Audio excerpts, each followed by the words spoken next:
মাদ্রাসায় পড়ুয়া মেয়ে সে যখন রেপ হচ্ছে, তার মা যখন কান্না করে বলতেছে আমার মেয়েটা কোরআনের হাফেজ, ওকে নিও না, ওইটা নিয়ে আপনারা কেউ কোনো কথা বলছেন না।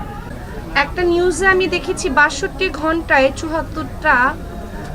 ধর্ষণের মামলা হয়েছে, সেটা নিয়ে কেউ কোনো কথা বলছে না। তো এইটা নিয়ে কথা বলা উচিত, বরং যেখানে ধর্ষণ হচ্ছে, এখন অনেকে বলে যে হ্যাঁ মেয়েরা ছোট ছোট কাপড় পরতেছে, এখন ভাই ৬ বছরের বাচ্চা ও কাপড় সম্পর্কে কিছু জানে না, ও রেপ হচ্ছে। ৭০ বছরের বুড়া মানুষ সেও রেপ হচ্ছে, যে ফুল কাভার সেও রেপ হচ্ছে, যে উলঙ্গ কাপড় চোপড় পরে থাকে সেও রেপ হচ্ছে। সো রেপ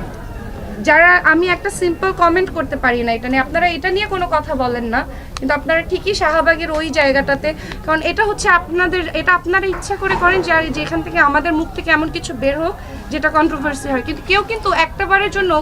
ধর্ষণের কথা বলেন না, যে বাংলাদেশে যে এত ধর্ষণ হচ্ছে সেগুলো নিয়ে আমরা কি ভাবছি বা আপনাদের কি করা উচিত। আমার কাছে আপনারা একটা মানুষও, আমি লাস্ট কয়েকদিন ধরে আপনাদের সাথে দেখা হচ্ছে, কেউ ধর্ষণ নিয়ে কথা বলছেন না, কিন্তু আজকে ঠিকই একটা মেয়ে থাপ্পড় খাইছে সিগারেট খাওয়ার কারণে, সেটা নিয়ে আপনারা কথা তুলছেন। কিন্তু মানে একটা